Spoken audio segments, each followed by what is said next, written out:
Alright guys, so this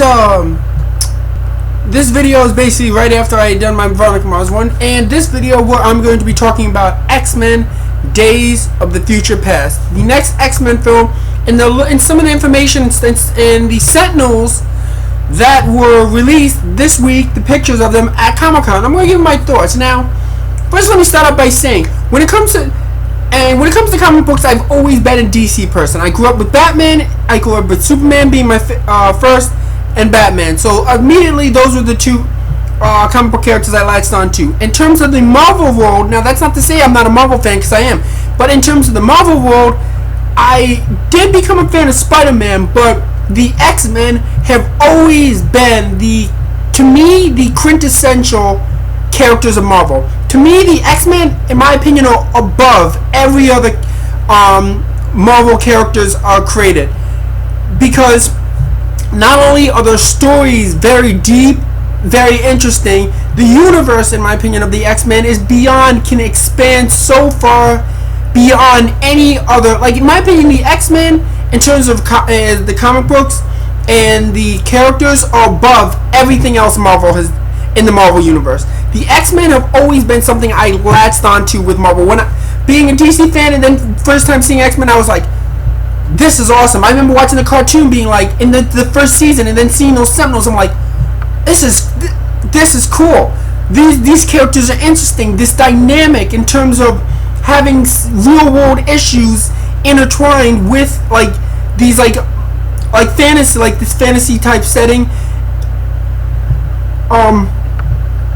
But yeah, these characters, the X-Men in general, have always been more interesting to me than the Avengers team, Iron Man, even Hulk, which is probably one of my also all-time Marvel favorites.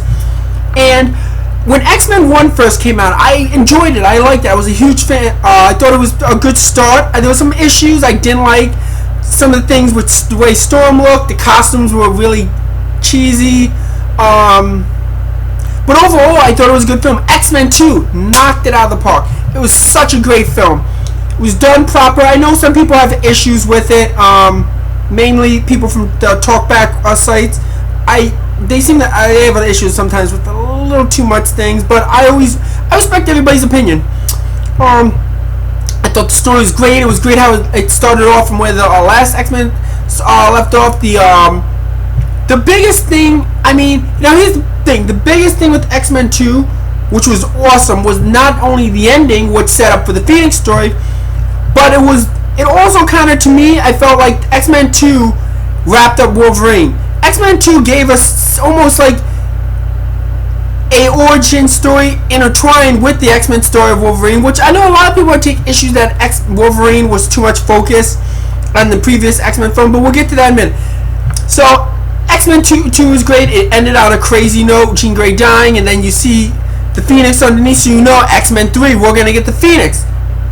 No, but that doesn't happen that way. Unfortunately, Singer drops out, does Superman, F that up really badly, and we get Brett Ratner and some shitty-ass writers who don't know their heads from their asses and completely fucked up a shitload of stuff that was set up for the last movie for this one.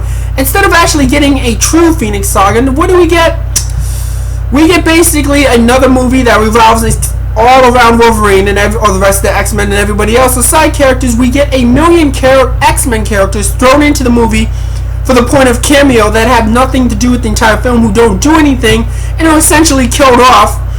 And we get basically Halle Berry, Storm, in scenes that have nothing to do with anything. We have her staring. Some of you probably remember the scenes with her just randomly staring into space or just walking around by herself. Why were those scenes in the film?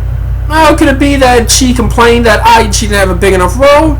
But yeah, X-Men 3, while it made money, it was a fan failure. The fans' consensus and people's consensus were this film was shit. So X-Men disappeared, and a few years later, about 5-6 years later, we get X-Men First Class. Well, when that film was announced, I was iffy about it. I was like, another X-Men film? They're gonna do an Origins First Class type story? But then when Matthew Vaughn was announced, I'm like, the guy who directed Larry Cake. Alright, great movie. let's see how this turns out. I'm willing to give it a shot. Trailers intrigue me. I go in to see it. Let me tell you, when I say, to me personally, X-Men First Class is my favorite Marvel film, even above the Avengers. And I'm a Joss Whedon fanboy.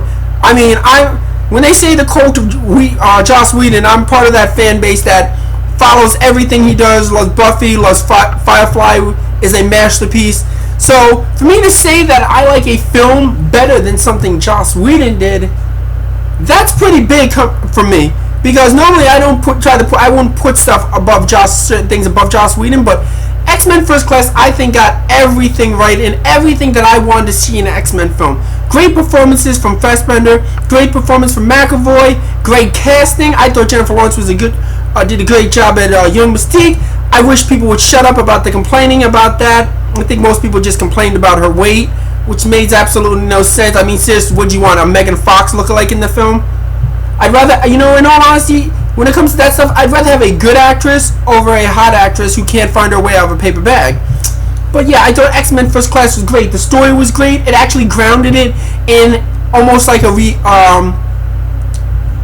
kind of like more reality, like kind of Batman-esque, even though it's even though the X-Men are real in their fantasy, and being intertwined with the Cuban Missile Crisis. I love that. I love how the story went. Sebastian Shaw, Kevin Bacon, is the villain. This film just was, everything was done right. I mean, there were some small things, a mistake. And you know what's interesting is I ranked that film as a 9, and I gave Avengers a 10. But that's not to say that I think Avengers is better. I think Avengers is a 10 based on that type of film in terms of collaborating the Marvel had into one film. X-Men First Class, I thought, was the best X-Men film, and I still think it's the best Marvel film. Like I said, but maybe it's biased to me. I've always found the X-Men more interesting than everything else in Marvel. And I mean, the Iron Man films were good, okay, but I never jumped for joy for any of them. Thor, I found the Thor movie very mediocre, and to me, Thor really isn't an interesting character unless he's with the Avengers. The Hulk, of course, I love the Hulk, so. And Captain America, I like the hell of a lot better. But for overall, I found it more interesting when they're a group, not when they're separated. With the X-Men, I've always been drawn to these characters of the X-Men more than anything else. So in X-Men Last Stand, we got a glimpse of Sentinel. Well, but it wasn't really a glimpse because it was the Sentinel head, which was really stupid. There was no point in that scene except to give Hugh Jackman more screen time and try to make him look cool. But Days of the Future Past, if any of you know the story of Days of the Future Past, it revolves around an incident happening in the future that basically triggers the government, assassination, that triggers the government to basically want to hunt all mutants. So essentially they contract to Task, who creates these basically gigantic robot-esque called Sentinels that are designed to hunt down all the mutants that are powerful and almost that not unstoppable, but are very hard to stop, especially for weaker type mutants. And Singer now is back with X-Men, which, now here's the thing, with Singer being back, maybe it's good and bad, because I look at it this way, Singer did a great job with X-Men 1 and 2, but I still liked First Class and Matthew Vaughn's directing better than Bryan Singer. Also, Singer track record since he did the X-Men films has been absolute garbage. From basically this disaster that was Superman, to that film he did with Tom Cruise that wasn't too great, and then to Jack the Giant Killer that came out this year. So Singer hasn't really had big luck in terms of the way he's done films since the X-Men film. But you know, I'm hoping when it comes to the X-Men, he can deliver an X-Men film properly. Maybe if he doesn't, let me just tell you, if this film doesn't live on the same level as First Class, because I expected Matthew Vaughn to be directing this. Unfortunately, he left, and I have a feeling he left over creative differences, but he's still on as producer. But they released a picture of the Sentinels, and I gotta say, I like the head. I like how the mouths look similar to the cartoon Sentinels and comic book Sentinels. I like how the eyes look. My only worry is that these Sentinels are not going to be the Sentinels from the comic book cartoon. These aren't going to be 22-foot Sentinels as high as buildings.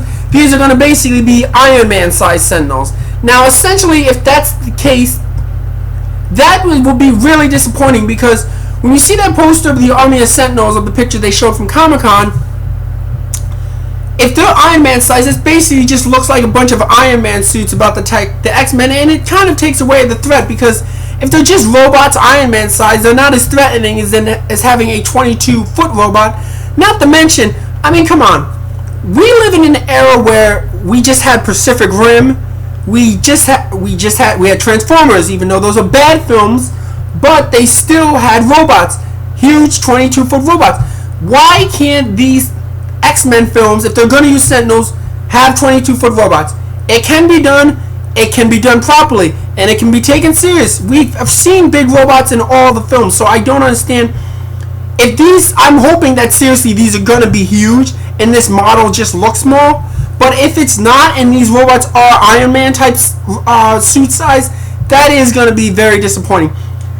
The also thing I'm worried is Singer has cast almost every single person from previous X-Men films, and has cast people from First Class and even new people. Now, my worry there is overload, character overload, having like that X-Men Last Stand had, basically having too many people and too many characters in the movie to give enough screen time and actually pay attention to them all, and that could really destroy the film. That could really hurt the film. But, like I say, I am optimistic. Days of Future Past right now is my most anticipated film for next summer, and it probably is going to stay that way. I don't think there's anything else coming out next summer that will go past that hype. I'm really happy they bumped it up to Memorial Day, so I cannot wait, and so I don't have to wait till July. So yeah, X-Men Days of the Future Past. Are you excited? What do you think of the Sentinels? Do you think Bryan Singer will give us a good X-Men film, or are you iffy because of Bryan Singer's past track record since the X-Men film? Leave some comments below. Tell me what you think, and I'll probably have another video up really soon talking about most likely when the Hunger Games trailer release. So I'll see you guys in the next video.